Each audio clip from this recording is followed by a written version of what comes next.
Zita rangu ndinonzi Jonathan Memory Chindewere, ndinoshanda kuPadare Enkundleni Men's Forum on Gender.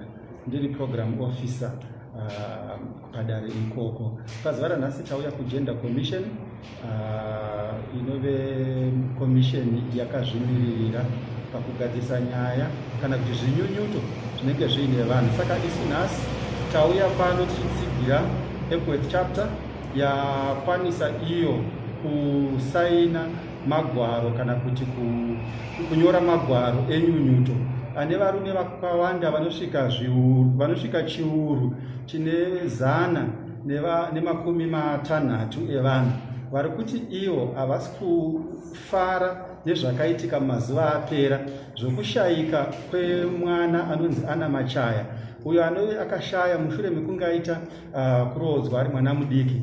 Saka kubva pakaitika zvinhu izvozvo, sevarume veEpworth chapter vari kuti ivo uye sePadare yose muno muZimbabwe tiri kuti isusu Gender Commission ngaipindewo munyaya idzi, iwane kuti ingabatsira sei kuti kumhirizhongwa kuri kuitwa vana vachirodzwa vari vana vadiki kukwanise kunge kuchipera.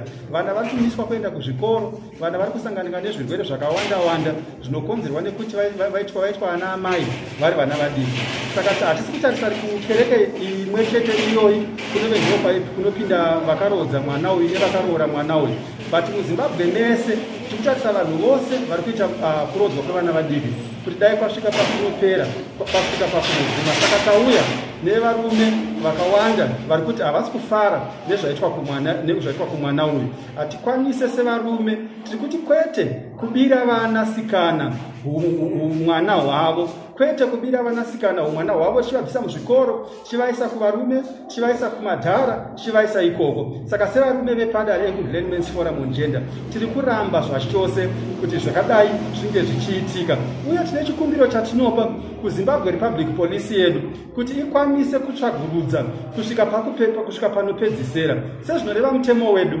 Vakarodza mwana uyu, vakaroora mwana uyu, vaive vanyai, vanhu vese ava vanofanira kuti vabvunzurudzwe, vasungwe, vapiwe murango wavo unokwanisa kuzomisa dzimwewo nhengo dzingazoda kuita zvinhu hwakadai. Isu sePadare Enkundleni Men's Forum tiri kuti hunyanya, hunhubu, zvinhu zvisingatarisirwe kunge zvichiri kuitika nyanyenyanyi tamugore ratiri rino ra2021. Saka sePadare tiri kuti kwete kumhirizhonga.